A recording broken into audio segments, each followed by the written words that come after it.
যে তারেক রহমান এর নেতৃত্বে যে বিএনপি, সে বিএনপি আগের বিএনপি সরকারের যে সময়টা ছিল তার চাইতে অনেক বেশি উন্নত একটা কি বলবো যে ভালো কিছু করবে এরকম একটা সরকার তারেক রহমান করবেন। তার কিছু তিনি যে বলেন যে তা আই হ্যাভ এ প্ল্যান, আসলেই তার একটা প্ল্যান আছে এবং এটা আমি তার খুব ঘনিষ্ঠ লোকজনের সাথে তার যে কথাবার্তা হয় তাদেরও অনেকের কাছেই শুনেছি। এবং তার কিছু জিনিস যদি আপনারা দেখেন, গেল কয়দিনে তারেক রহমান দেশে যাওয়ার পর থেকে এখন পর্যন্ত আপনি দেখবেন যে এই বিএনপি হ্যাঁ ভোটের বিরুদ্ধে সরাসরি না ভোটের পক্ষে অবস্থান নিয়েছিল। যখন সালাউদ্দিন বিএনপির একেবারে সামনের সারিতে নেতৃত্ব দিচ্ছিলেন মনে হচ্ছিল, তো তারেক রহমান দেশে যাওয়ার পরপর বিএনপি এখন হ্যাঁ ভোটের পক্ষে সরাসরি ক্যাম্পেইন করছে। তারপরে কিছু কিছু জায়গায় আবার বলা হচ্ছে যে বিএনপি এই বিসমিল্লাহ সরিয়ে দেওয়া হচ্ছে সংবিধান থেকে, এই হ্যাঁ ভোটের পক্ষে ভোট দিলে। একদম মিথ্যা একটা কথা।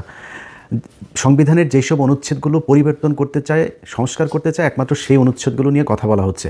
বিসমিল্লাহ এটা প্রস্তাবনায় আছে, এটা নিয়ে কোনো আলোচনা হয় না, এটাতে টাচই করে নেই, এটার কোনো সংস্কার চায় না, যে কারণে ওই আলোচনা এই ইয়েতে নেই।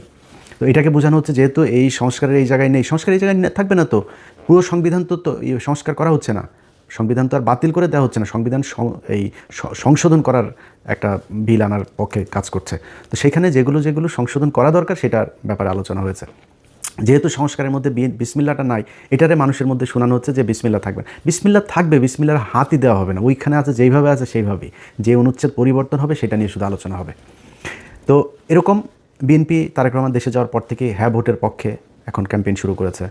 বিএনপি যাওয়ার পরে মির্জা ফখরুল ইসলাম ওবায়দুল কাদের, তিনি আপনার মাথায় টুপি টুপি দিয়ে বললেন কি, কোরআন সুন্নার বিরুদ্ধে কোনো আইন বিএনপি সরকার ক্ষমতায় গেলে হবে না। ও হলো নরেন্দ্র মোদীর পোলা, এই মির্জা ফখরুল নরেন্দ্র মোদীর পোলা এখন কয় যে কোরআন হাদিসের বিরুদ্ধে আইন করা হবে না। এগুলি সব এই তারেক রহমানের গুতা, এই গুতায় এগুলো সোজা হয়েছে। তো এরকম কিছু কিছু পরিবর্তন দলের ভেতরে এসছে এবং আমি জানি না বিএনপি ক্ষমতায় যেতে পারবে কিনা এবার। বিএনপি যদি ক্ষমতায় যায়, যদি নাও যায়, 5 বছর পরেও যায়, তখন আমার এই একই বক্তব্য থাকবে, এখন যেটা বলছে আগেও যেটা বলেছে। সো আমি এই 5 তারিখের পর থেকে এখন পর্যন্ত যতগুলো ভিডিওতে এই ধরনের বক্তব্য দিয়েছে যে তারেক রহমান অনেক সুন্দর কিছু ভালো কিছু করবে, তার কিছু ভালো উদ্দেশ্য আছে, ভালো কিছু পলিসি আছে, এগুলো বলার পরে আমার যারা লোকজন আছে তারা আবার বলে নাটক কম করো, পিওটিও এইসব কমেন্ট করে। তো যাই হোক, আমি আমার বক্তব্যে এখনও যেই জায়গায় আছি, আগেও যেই জায়গায় ছিলাম, ভবিষ্যতে ওইখানেই থাকবো, যে তারেক রহমান ভালো কিছু একটা করবে। এখন সমস্যাটা যেটা হবে সেটা হলো যে তারেক রহমান একা কতটুকু পারবে।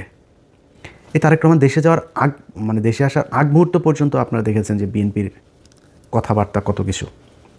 তাহলে তারেক রহমান যদি ক্ষমতায় যায়, ওই লোকগুলোকে নিয়েই তো তারেক রহমান লন্ডনে থাকা অবস্থায় আমরা দেখেছি যে কয়েকশো বিএনপির লোকজনকে আপনার করা হলো, বহিষ্কার করা হলো সুনির্দিষ্ট চাঁদাবাজির অভিযোগে। সেই লোকগুলোকে আবার ব্যাক আনা হয়েছে এবং ওই লোকগুলো 53 জন না কতজন যেন আপনার এই নির্বাচনে ধানের শীষ নিয়ে নির্বাচন করছে, তাদের বহিষ্কারাদেশ প্রত্যাহার করে তাদেরকে নিয়ে আসা হয়েছে, মনোনয়ন দেওয়া হয়েছে, নির্বাচন করছে তারা। তো বাংলাদেশের মানুষ সবাই জানে আপনি নিজে সার্টিফিকেট দিয়েছিলেন যে হি ইজ চাঁদাবাজ, এখন আপনি তাকে মনোনয়ন দিয়ে বললেন যে ওরে এই চাঁদাবাজকে তুমি ধানের শীষে ভোট দাও। মানুষ তাহলে কারটা শুনবে? মানুষ তো জানো চাঁদাবাজ। এই লোক দিয়ে তো সম্ভব হবে না। সমানে আপনার এই দুই দেশে নাগরিক, দ্বৈত নাগরিকত্ব নিয়ে আপনি নির্বাচন করতে পারবেন না, কিন্তু আপনি করছেন। তা আপনার তো উদ্দেশ্যই আপনি 5 বছর চুরি করবেন, করে আবার ফের আওয়ামী লীগের মতো পলায় বিদেশে যায় খাবেন। আপনি নাগরিকত্ব করছেন না কেন, আপনি ছাড়ছেন না কেন? তারপরে ব্যাংক লোনে আপনি নির্বাচনের আগেই, ক্ষমতায় যাওয়ার আগেই আপনি কি বলে এটার কি বলে ঋণ খেলাপি। তো একজন ঋণ খেলাপি যখন কিনা নির্বাচনের আগেই চুরি করে ক্ষমতায় আসতে চায়, ও তো নির্বাচিত হয়ে ক্ষমতায় গেলে পুরো ব্যাংক দখল করে ফেলবে, পুরো ব্যাংক ধ্বংস করবে। এই আওয়ামী লীগের মতো, আওয়ামী লীগ যা করেছে সেভাবে ব্যাংক ধ্বংস করে ফেলবে, পুরো ব্যাংক খাবে বসে বসে। সেই চোর বাটপার লুচ্চা। আমার চুয়াডাঙ্গার কথা বলি, আমার চুয়াডাঙ্গায় জামাতের প্রার্থী হলো একে অ্যাডভোকেট রাসেল ভাই, আর বিএনপির প্রার্থী হলো গিয়া শরীফুজ্জামান শরীফ। তিনি একাধারে চাঁদাবাজ, ধান্দাবাজ, দখলবাজ, টেন্ডারবাজ, সবশেষ ধর্ষক। ধর্ষণের অভিযোগ করেছে এক নারী। কেন অভিযোগ করেছে? সেও বিএনপি করতো, স্কুল শিক্ষিকা, গান গায়, শিল্পী। সেই নারীকে আপনার ধর্ষণ করার অভিযোগ করার কারণে তাদের স্বর্ণ চোরাচালান এই মামলায় ঢুকাই দিয়ে তারা জেলে রেখেছে, এখনও জেলে। এই সপ্তাহে হয়তো বা সে ভালো একটা সুসংবাদ পাইতে পারি, সে সম্ভবত বের হবে। তো এই ব্যক্তিরা যদি আপনি জামাতের রাসেল ভাইয়ের কাছে যদি আপনি শরীফ ধর্ষককে দাঁড় করান, তো মানুষ কাকে ভোট দিবে? সারা দেশে তো একই অবস্থা। এই যে মির্জা আব্বাস আর পাটোয়ারি তো কোনো রিক্সাওয়ালার কাছ থেকে চান্দা নেয় না, কোনো দোকান থেকে চান্দা নেয় না, ফুটপাত থেকে চান্দা নেয় না। চান্দা আব্বাসের কাজে চান্দা নেওয়া। সারা জীবন চান্দাবাজি করেছে, এখনও চান্দাবাজি করে। এই যে আপনি ওনারা অনেক সময় বলে বেড়ান যে জামাতের লোকজন হলো গিয়া কিচ্ছু করে না, জামাতের লোকজন কোনো কষ্ট করে নাই, জামাতের লুকিয়ে লুকিয়ে আরামে তারপরে আওয়ামী লীগ সেজে তারপরে রাজনীতি করেছে। জামাতের কয়জনের ফাঁসি হয়েছে, জামাতের কতজন জেলে গিয়েছে, জামাতের কতজন রিমান্ডে গিয়েছে, জামাতের কতজন গুম হয়েছে, কতজন অঙ্গ হারিয়েছে, এটা হিসাব করতে চাইলে হিসাব করেন, তাইলে বুঝবেন যে কাদের উপরে কত নির্যাতন হয়েছে। চান্দা আব্বাসের পুরো ঢাকা ব্যাংক আরামসে তার বেড়েছে, আরও বাড়তে থেকেছে। তারপরে আপনি এই যে মীর কাশেম আলী, তার ছেলে পর্যন্ত আপনার গুম হয়ে একদম কী অবস্থায় বের হয়েছে আপনারা দেখেছেন সেগুলো। তো এই অবস্থা, এটা হলো জামাত আর বিএনপির মধ্যে। আপনি ধরেন হাইপোথেটিক্যাল কথাবার্তা বাদ দেন, জামাত আর বিএনপির সাথে আমরা যে প্রতিদ্বন্দ্বিতা করব, ধরেন একজন বিএনপির ভাইকে আমি বলবো যে মানে আমি কিন্তু চাই যে সব রাজনীতি, খালি বিএনপি একা না, আমি চাই আওয়ামী লীগও যদি বাংলাদেশে কোনোদিন রাজনীতি করে, জাতীয় পার্টির রাজনীতি, সব রাজনীতিবিদদেরই মানে ঠিক জায়গায় আসতে হবে। ভাই আপনি চোর বাটপার সে আগে চান্দাবাজ এগুলো নিয়ে আমরা যদি বলতে বলেন, মানে একটু সেফ জোনে থাকার জন্য বলি, নাহলে 100% বলে ফেলতাম। 99.9% আপনার চোর, জাস্ট চুরি করার জন্য এখানে রাজনীতি করতে আসে। একদম সব, বিএনপি বলেন আওয়ামী লীগ বলেন, জাস্ট চুরি করার জন্য রাজনীতি করতে আসে। আর জামাতকে বলা হয়, জামাতও নাকি ওরা হচ্ছে চান্দাবাজি করে, জামাতও নাকি চান্দাবাজি করে। জামাত চান্দাবাজি কেমনে করে? ওই যে ইয়ানত নেয়, এটাও বলে চান্দা। তো ও ইয়ানত নেয়, ওর পকেটের টাকা দিয়ে ও সংগঠন করে, রাজনীতি করে। আর আপনি মানুষের টাকা নেওয়ার জন্য রাজনীতি করেন, মানুষের কাছ থেকে চান্দা নেওয়ার জন্য রাজনীতি করেন। এগুলি বলে কি আপনি বুঝাইতে পারবেন? জামাতটা আপনি বলবেন 71-এর রাজাকার, এগুলি বলে কি আপনি আমার জামাতটা পেছনে নিতে পারেন? মানুষ কেন যেখানেই যায়, যেখানেই শুনেন জামাতকে, আমরা এবার জামাতকে ভোট দিব, হ্যাঁ, মানে এরা আবার বলে বট বাহিনী দিয়ে এগুলি করা হয়। তো ডাকসু নির্বাচনে কী হয়েছে? ছাত্র সংসদ নির্বাচনগুলো সব জায়গাতে কেন এই ভরাডুবি? সবশেষ যকসু নির্বাচনে সবাই মিলে, ওই যে বিকাশ নুরু টুরু সব কটার দল মিলে এসে তারপরে শিবিরের বিরুদ্ধে লাগলো, তাও পারলো না। তো কেন হচ্ছে এরকম?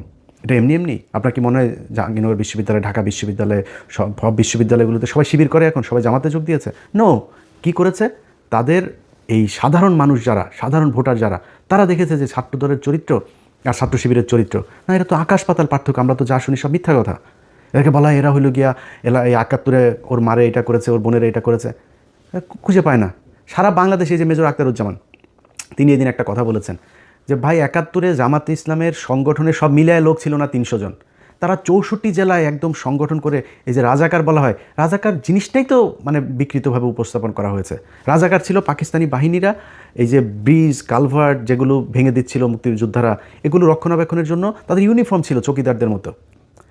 আপনি মেজর আক্তার নিজেও এই কথাটা বলেছে, এটা এর আগেও আমরা বিভিন্ন বইতেও পড়েছি, আপনি বিভিন্ন বিদেশি যেসব ডকুমেন্টারিগুলো ছিল তখনকার, সেগুলো তো গেলেও দেখবেন। এটা কোনো রাজনৈতিক দলের ছিল না, জামাতের কোনো সংগঠনই ছিল না তখন সেইভাবে, মানে জেলা ভিত্তিক। ঢাকা শহরে একটা ছোট্ট একটা ছিল, ওইটা নিয়ে তারা রাজনীতি করতো। তো এটাকে বানানো হয়েছে রাজাকার। তারা বিভিন্ন মানুষের হরিণ ধরে নিয়ে নাকি পাকিস্তানিদের দিয়ে কার মারে করায়, তারপরে আকাম কোকাম করায় ওদের সজীব ওয়াজের জয় পয়দা হওয়া, এইগুলো বানানো হয়েছে। এগুলো তো ভাই মানুষ এখন বলে করা যাবে না। এখন করতে হবে কি? আপনাকে রাজনীতি করতে হলে ওর চাইতে বেটার কোনো রাজনীতি করতে হবে। জামাত ইসলাম এই একটা সংবাদ সম্মেলন করবে, ওদের একটা মিটিং হবে, ওদের দলের কাউন্সিল হবে, পদ দেওয়ার নাম বলার পরে সে জানেও না কিসের লবিং টবিং, সে জানেও না কী হবে, সে কান্না করে, নামাজ পড়ে, সেজদা দেয়। কেউ কারোর পক্ষে কোনো বিপক্ষে বিদ্রোহী প্রার্থী কোনো কিছু নাই। এনসিপির পোলাপান, অখ্যাত পোলাপান, চেনে না কেউ এলাকায়, কেন্দ্র থেকে সিদ্ধান্ত হয়েছে তাকে লক্ষ্মীপুর 1 আসনে দেওয়া হবে। বিশাল প্রভাবশালী জামাত ইসলামের বিরাট মানে হেভিওয়েট প্রার্থী সরে গিয়েছে। এই যে মাহফুজের ভাইকে দিয়েছেন, ওই আসনের যে জামাতের প্রার্থী, উনি ভীষণ জনপ্রিয়, দাঁড়াইলেই পাশ করবে এরকম একজন প্রার্থী। দল বলেছে মাহফুজের ভাইকে দিতে হবে, সরে গিয়েছে, কোনো আপত্তি নাই। একটা জায়গায় আসন দেওয়ার পর 2 মিনিটের মধ্যে জামাতের প্রার্থী ফেসবুকে পোস্ট করেন, দলীয় সিদ্ধান্তকে স্বাগত জানিয়ে, শ্রদ্ধা জানিয়ে সরে যাচ্ছে।